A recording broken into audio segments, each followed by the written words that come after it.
Hi, I'm Robin Jackson with Mind Steps, and I'm here with ASCD author Allison Zmuda. Allison's written a great book called Breaking Free of the Myths of Teaching and Learning. Did I get that right? Yeah. Okay, good. All right. So anyway, I'm here because Allison and I have been talking a lot about engagement, and Allison has a really good take on engagement. I think it's one of those buzzwords that a lot of people use. I mean, you've heard people say all the time, I want kids to be engaged, and that sort of thing, but we don't really know what they mean, and I don't think people really understand what they mean. And so I wanted Allison to share with our readers what engagement means, and she has a really unique way of helping people get at it. So Allison, can you tell us a little bit about engagement? Well, and you know what? You and I are going to do a role play right now on behalf of your audience. So, okay, so Robin, what do you think engagement is? Describe it in a handful of words. Okay, so what kids words or phrases come to mind? Kids are kind of interested. They're engaged.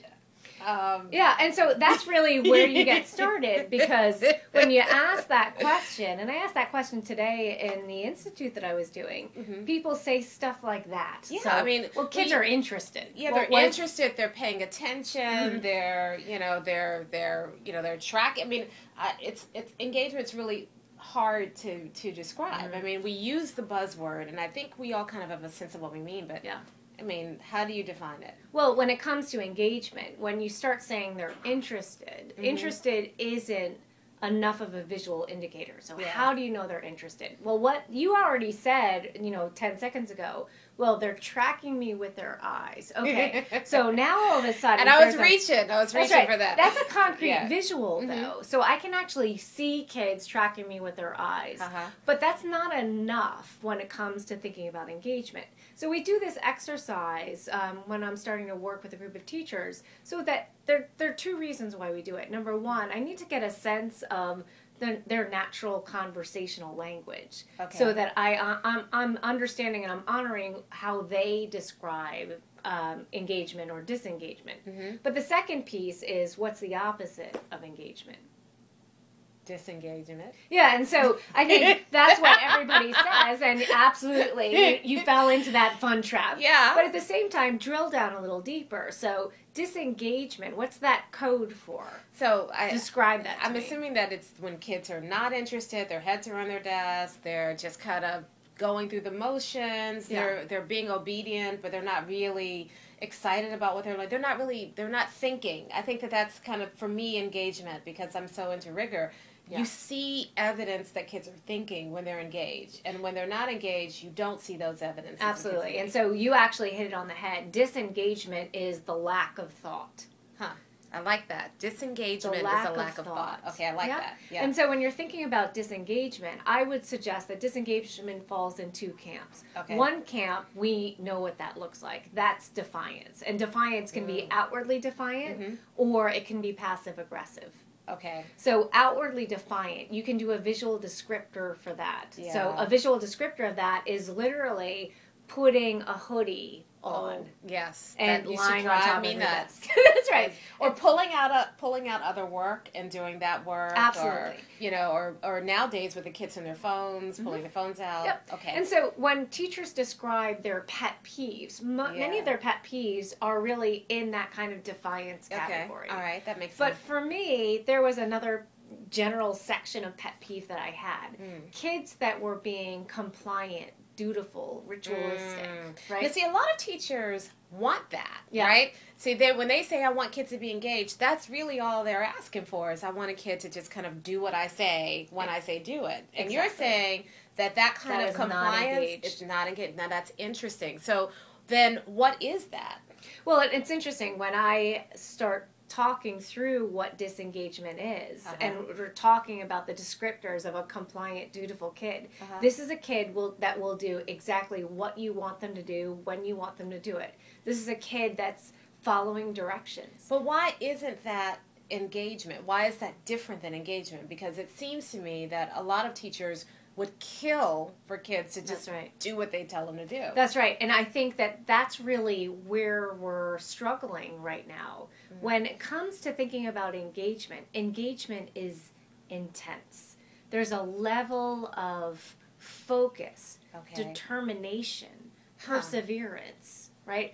those are qualities of engagement. Whereas disengagement means that we're training them to be low-level bureaucrats, and those jobs don't exist anymore. You're right. I mean, I hadn't thought about it that way before. So when I'm just sitting and doing what you're telling me to do, I'm not really engaged. I can disengage and just follow directions. Yes. Okay. Absolutely. Wow. So when you're thinking about solving fractions, adding fractions, the kids can learn the rule. They have no idea about the concept that it's a part-to-whole relationship. But at the same time, they understand the rule and they're dutifully exercising that rule. Well, what's interesting is that that's no longer going to cut it for the states that are doing Common Core, for the way that we're moving in terms of our understanding of math.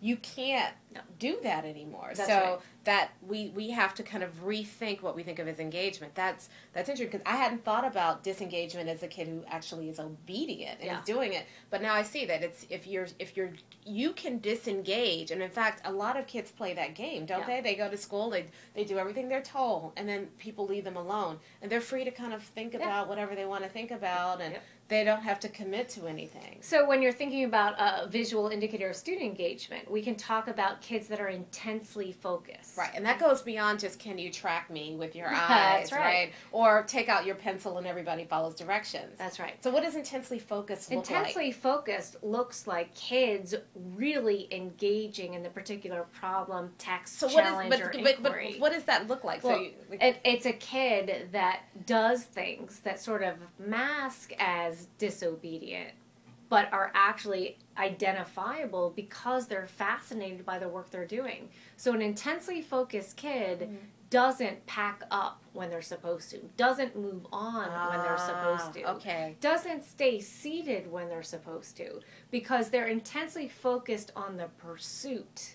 Whether it's the pursuit of the problem, the so you see their brows wrinkling, exactly. And you see them scratching things out and balling up paper and starting over again. Or they're intensely engaged with another student. It's they're having a conversation about the work that when you say, okay, come on, time to, they're still talking about the work. And they're debating and they're trying. Okay, so then what we're looking for when we talk about engagement is really, we shouldn't be looking for obedience. Yes. You know, obedience may actually be signaling that kids are disengaged. Right. Absolutely. Okay. So when it comes to thinking about another aspect of engagement, these are kids that don't want to let the work go. So they're not necessarily willing to turn the work over because you said it's due. They would actually prefer not to turn it in until they were satisfied. Wow. Rather than actually turning in a partially finished product. You know what's interesting? A lot of teachers who say they want kids to be engaged, if they had kids who were really engaged, they would be furious. Yeah. It would drive them nuts. That's right. So we have to be careful what we wish for.